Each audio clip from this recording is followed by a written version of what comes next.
Good evening mga ka-guys, good evening mga kasari. Kumusta po? Kunting update lang tayo sa mga presyo dahil nakakalula na po, hindi lang nakakagulat, nakakalula na po ang presyo ng ating mga paninda. Lalong-lalo na guys, ang presyo ng bigas. Nagpunta si Kuya AG guys sa bilihan ng bigas kanina dahil may nag-order sa akin ng bigas.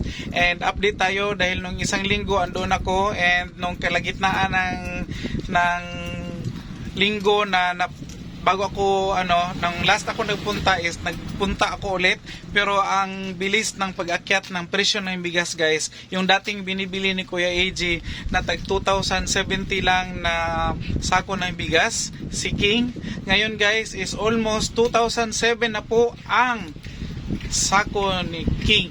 Si King, nabilaukan si Kuya AG guys dahil sa mahal na bigas and wala tayong magawa dahil yun nga, tumaas lalo ang bigas. Ang usap-usapan doon is baka abot pa daw ito ng 3,000 ang isang sakong bigas. Kaya guys, higpitan natin ang ating mga sinturon dahil tataas pang lalo ang presyo ng bigas. At saka kung nakikita ninyo background ni Kuya AG guys, itong ating loaf bread na bread box is nagtaas na rin. So nag-adjust na naman si Kuya AG at si Mami Iya sa presyo na ating bread box. Nasa shock ang mga customers guys unang-una, and sa unang bugso ng balita na nagtaas, nasa shock sila, pero sa kalaunan guys is nasasanay na rin ang ating mga customers na taas na talaga yung presyo ng mga bilihin, lalong-lalo na ang bigas, super mahal. Sumasabay siya guys sa pagtaas ng krudo at saka sa gasolina.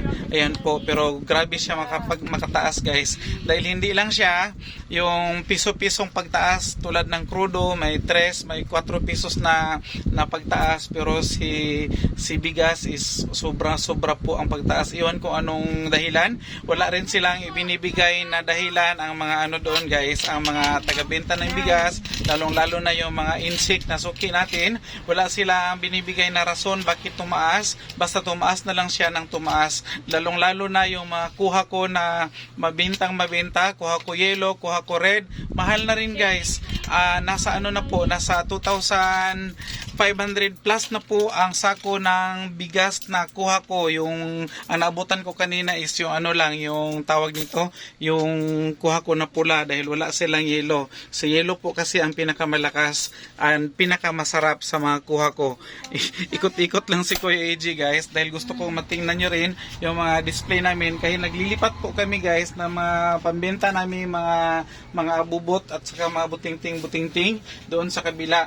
Dahil sa ngayon is naka-close yung extension namin dahil guys, may gagawin kami doong pangtakip at saka yung mahirap kasi yung pantakip ni Kuya AG every morning, every gabi, parang nahihirapan kami and wala naman ding klase. So although nag-start na guys yung klase ng mga private schools, ang public schools kasi sa 29 pa ata sila mag-start. So tamang-tama ibuksan namin yon pag start na talaga sa pasukan ng mga public schools dahil kami is malapit-lapit lang. Hindi naman masyadong malapit-lapit lang kami sa school. So ito, naglipat kami ng mga kunting mga abubot-abubot para mabenta rin kahit papaano yung ating mga abubot-abubot dahil dito is mas mas visible siya sa ating mga customers, yung ating mga kunting laruan at saka kung ano-ano pa yung mga paandar natin guys, lalo-lalo na yung mga pang-beauty sa ating mga kababaihang customers. So yan po ang mga bagong lipat namin, yung mga pouches dyan na mga tomato sauce at saka kung ano-ano pa mga pouches is nilipat din namin dito. So ito na yung kanyang bagong posisyon. Naka-showcase pa rin siya guys para maiwasan pa rin natin, although hindi naman nagpaparamdam ating mga kaibigan mababait, pero need nating maging alerto always dahil baka masalisihan tayo. So hindi natin antayin na maging season nila dahil season po yung ating mga kaibigan. So hindi natin antayin guys na maunahan nila tayo. At saka itong table namin puno siya guys, puno dahil meron kami mga dinidisplay at kailangan lagyan ng price. So dito namin nilalagay para bago siya mailagay sa mga shelves is naka-presyo na. Meron na siyang presyo.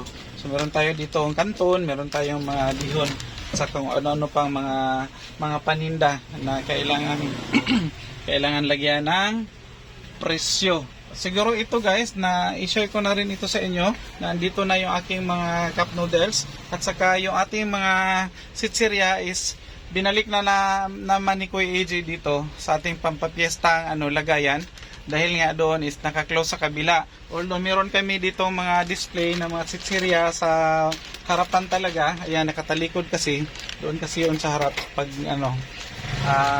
pag nasa labas ka, kitang-kita yon. So itong mga dati na andoon nakalagay, nilagay ni Kuya AJ, di na kasi marunong si Kuya AJ. Bulol.